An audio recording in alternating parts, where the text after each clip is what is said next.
Alright, it's time to bore the mess out of you. Or at least just have a conversation about it. So, why are the top games the top games? I don't know, for some reason, it just came to my head today.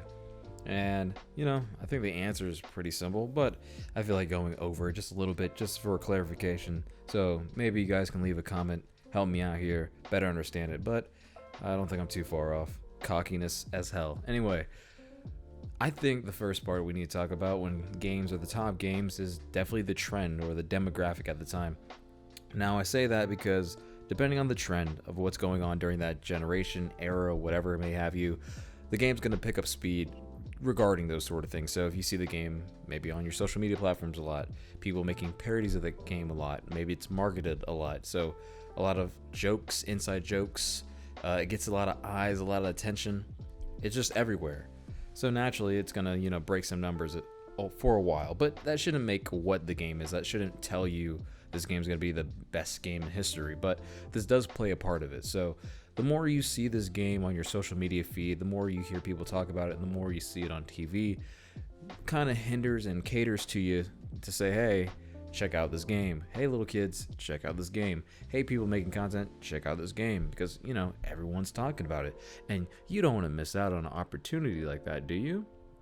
So I think that's what most developers are going to try to hit at when it comes to this. But with everything, from my experience, you can't really make something for it to be trendy. I mean, you could try, but if you try to force something, it naturally will go the opposite. So just make the game, and hopefully someone can make some jokes out of it, trend it, make it popular to talk about, make everyone do it, so that way everyone else does it. So that's one thing. Oh, demographic as well.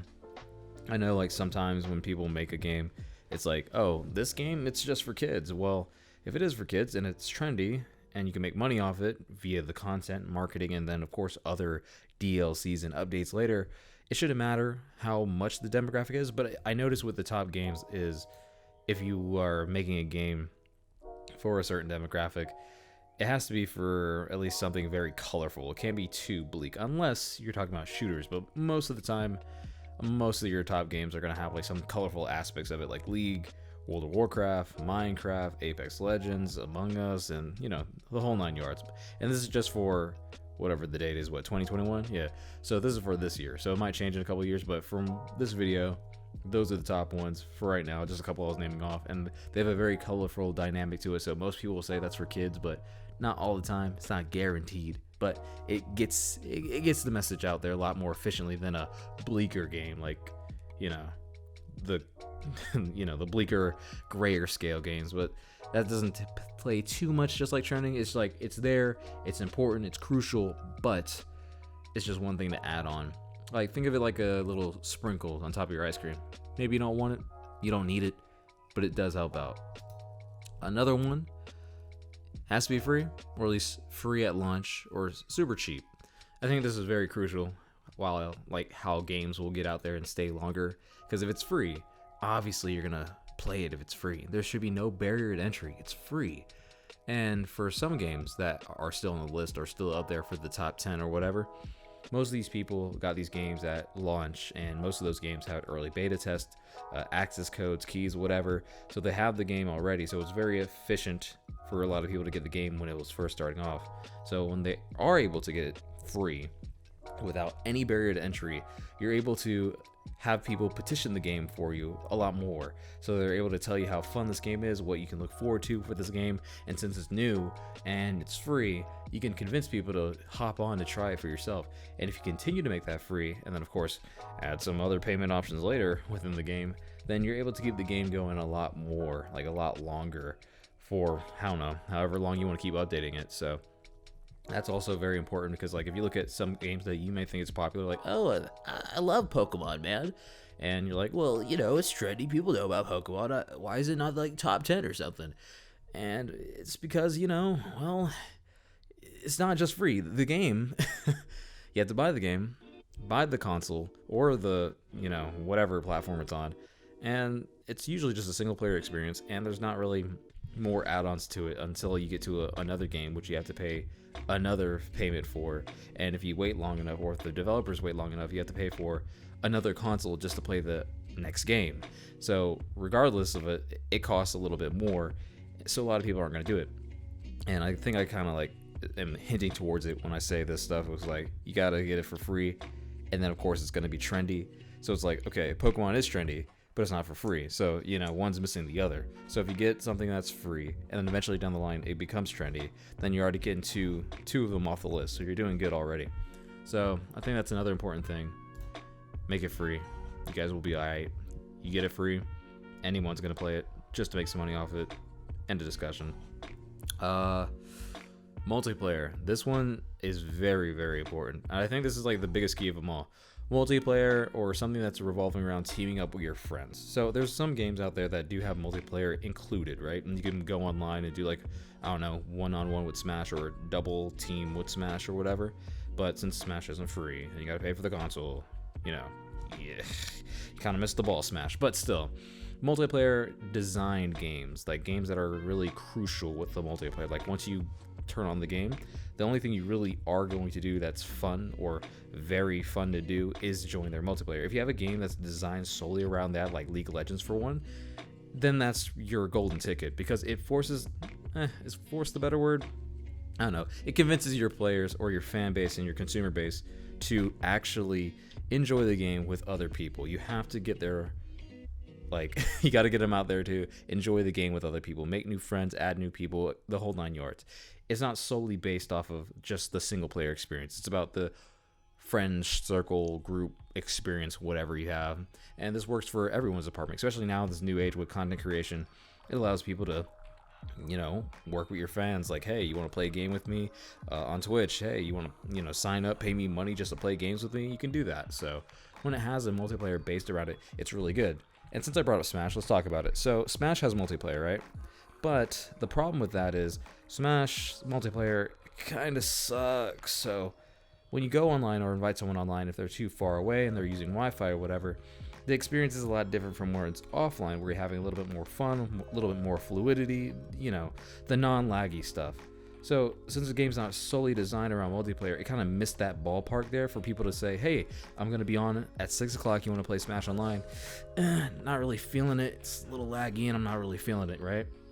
And of course, Smash does better when you're at people's homes or having an event, having a party or something like that.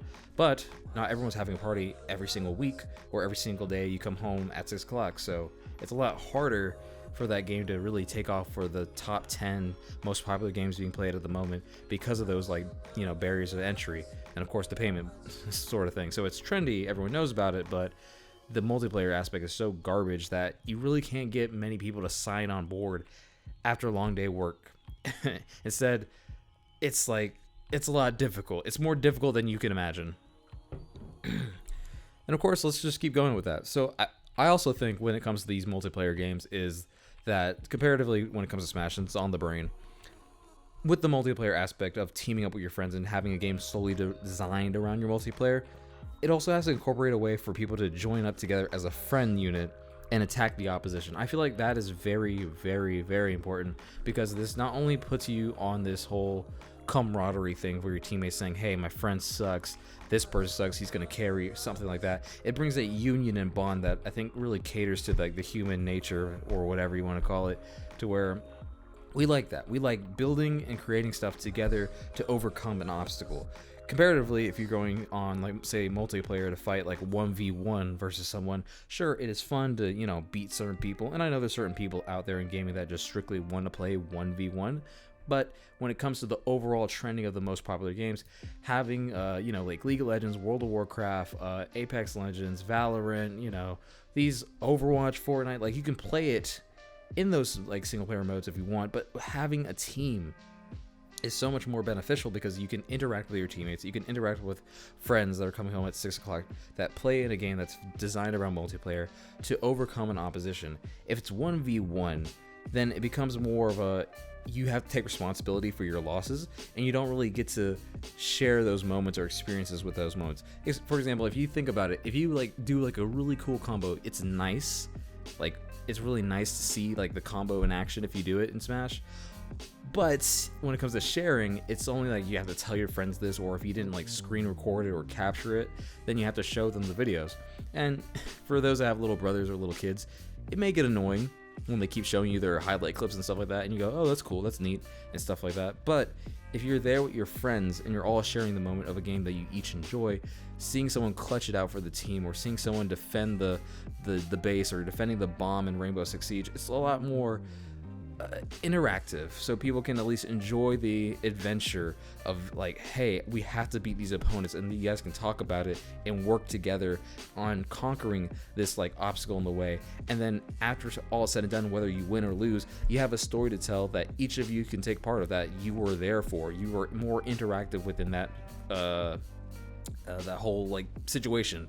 Comparatively, when it's like Smash, when you maybe do doubles with somebody, it's just you and your friend, like that one individual, and that's just between you and him. So if you share with someone else, they're gonna treat you just like, you know, a little kid showing you their macaroni like painting. It's like cool, impressive, but no one really, you know, cares if they weren't really there. So when it comes to gaming, especially when you want to be a top, like the top game out there, the most popular one that people are gonna care to watch and see on repeat, multiplayer is very crucial. And not just any multiplayer, it has to be a game solely designed around it or heavily designed around it, as well as having a mode or gameplay to where it's like you partner up with your friends that you can add and create your own team. I feel like that sells wonderfully, and you've seen it with many type of content creators and with Twitch, where you get to interact with fans. And yeah, everything I said before, fans, you get to meet with your friends online, and it's easy said and done. You guys can create an adventure together. All right, what's next? This one's kind of a throwaway, but I think it's also important to consider. It's like the trendy one. Has to be easy to play. If it's not easy to play, I feel like you lose a lot of people. Like, what's a good example of a very hard game? From the top of my head, you know, like current Yu-Gi-Oh! If you don't know what current Yu-Gi-Oh! Is, good. Don't look it up. You don't need to. But current Yu-Gi-Oh! Is one of those games that's like very complex. It's very complex in what you can do. Sure, if you learn it, it doesn't get that complex, but you know, it's very complex. Let's just be real. It's very complex. And with other games too, let's say like maybe like Street Fighter, that's a common one, right? You know, the inputs and stuff like that, that's very complex and stuff. So sure, your games, like the most popular games, might have like complexity to it, but when it comes to, let's say, Minecraft, you move around, you like build stuff, and it's very craft worldy. It's like you can invite people to your world and everything. You guys are just building. It's not really too much like you don't have to do a quarter circle back to like build a tree, or you don't have to do up, down, left, right, up, hold A for 3 seconds, and then you can like, you know, mine for like diamonds. Like, it's not that complicated. It's like point, click, you're done. Same thing with shooters. It's like you move around the mouse, boom, make sure it's in your line of sight, take them out, and you're done. Now, of course, I'm gonna get a lot of heat for that, but at the end of the day, it's very easy compared to like other things. And of course, you can make your arguments for each, but I feel like when it comes to making the most popular game and having people care and get on board with the game for longer durations of time through maybe decades, the ease of play is so important. So that way people can literally just hop on and play. Like when you're disadvantaged from maybe your friends or the other person playing on the opposite side of the screen, if you're disadvantaged because of like maybe the move set, right? Like maybe you have to do like a quarter circle, like up, down, left, right, 5, 5, 5, 5, 5, whatever, just to do a move, just to move forward. And the other person can do it with ease, but you're still struggling. It really shows. Like you can see the difference of play. But if you're able to, you know, keep your sight on somebody, I'm going through like many different games here. If you can keep your like line of sight on somebody with a scope, it's not as difficult to get it behind like the idea of, oh, I just need to make sure my hand is balanced, you know? Just got to make sure my targeting is a lot more efficient. And then some games even cater to you by saying, hey, here's aim assist, so you don't have to worry about it. So some people that aren't in a competitive mood or just want to, you know, help out their teammates will put aim assist on and just, you know, have fun. And that's all they have to do. So when it comes to games like Yu-Gi-Oh!, Street Fighter, and stuff like that, you know, learning like, oh, Dark Magician could only do this on this turn and this turn, but if I activate this card, it does this and this and this, so it negates that effect. But if I do this and the hand trap, and then it causes this to happen, and then it melts your whole field, it's like you lost everybody. So therefore, not a lot of people want to watch that or be a part of that. It may be cool for some, but for the majority, not so much. As we get further along with gaming, evolution, technology, the key is the ease of everything. People love how easy things can be. So if you're able to ease it down and dumb it down is the better word when it comes to gaming, like dumb it down, but not really dumb it down. It's mostly make it easier so we can make some money. That's what they're doing. It's like, making the ease of entry for people to get behind the game so they can play it longer is a lot more rewarding, so no one feels excluded. So that's also important. Almost done. I got like a couple, like 3 more, and trust me, it's almost over, but we're almost there. Company support and updates. This one's a breeze. I don't really have to over explain this one, but basically, if a company's not supporting the game, no updates are coming for the game, eventually people are going to be like, hey, is this game dead? Ooh, let's find out in a 30-minute video type of deal. So it's still, that's important. You got to have company support. Without any updates or nothing new to the trend or nothing new to the game, nothing really changes. So if nothing really changes, then why should I play? Because after a while, people will either run the same track over and over again, play the same character over and over again, have the same gun over and over again, and nothing will change. Sure, that was cool back in the day, but now we need something to spice things up. Otherwise, we move on to the next thing. And if there is no next thing, then we will continue to play the same game, maybe? It's like a toss-up, 50-50. But of course, with more company support and updates with the game, that'll keep it lasting longer.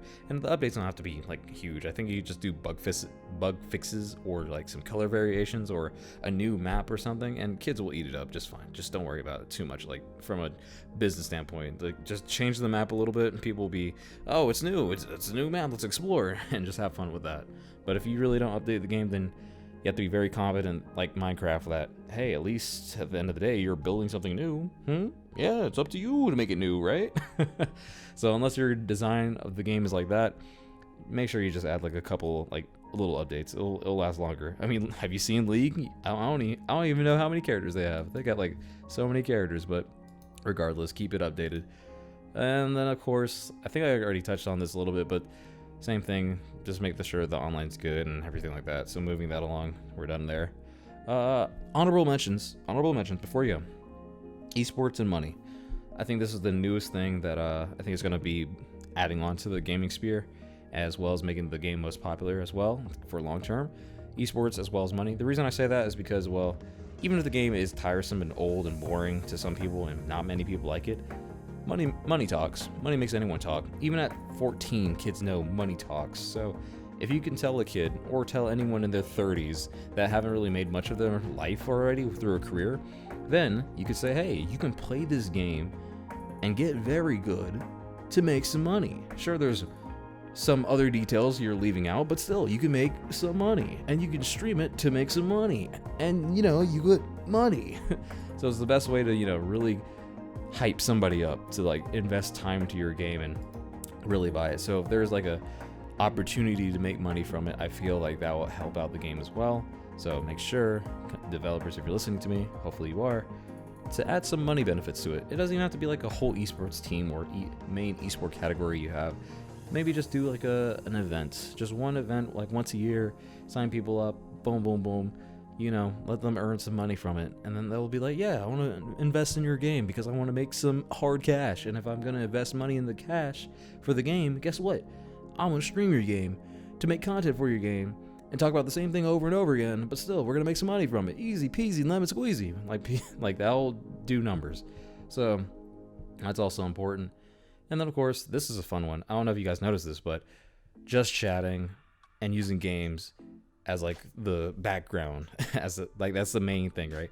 If you didn't know, just chatting is just as popular as gaming, and I know it's like a little crutch. I said clutch. It's like a crutch, but just chatting is more important for a lot of people because people want to connect with the person rather than the game usually. And if the person is like really funny, loud, annoying, he talks a lot of crap, all that sort of thing, people will naturally follow that person for that rather than the game itself. I think Tyler One's a very good example of this. But yeah, when it comes to just chatting, I think just chatting in itself is very, very important when it comes to like the game. And why do I say that? Because, well, like I said, as we go further and further, just the ease of it all, right? So what's easier than coming on and talking about maybe your day? Maybe you burned something in the backyard, or maybe you got a smoothie, something really, really minute and boring that only is exciting to you. But since you have the game of interest in the background, people might follow just because you play a game I like, you are one of us type of deal. So that's always funny. So I don't know how developers can implement this, but I guess having the game super easy and trendy, popular, online focused, free to play or cheap, and have the ability to make some money on the side, and hell, maybe, do some just chatting with it, have a little app for it. I think that game will be the best game for like eons until something new happens. So yeah, I think just chatting is something to look into. But other than that, I think I bored you guys long enough. I don't know, I just wanted to have a conversation about it and the reason why most popular games are the most popular games, because there is always a pattern in a lot of things we do. So yeah, just thought I should look into it. Give me some ideas if you disagree or agree. We'll have that conversation in the comment section, sure, because we're gonna have a 50-page essay down there. But nah, for real though, thanks for listening. If you made it this far, I'll check you guys next. What'd I say? I'll check you guys next time. See ya.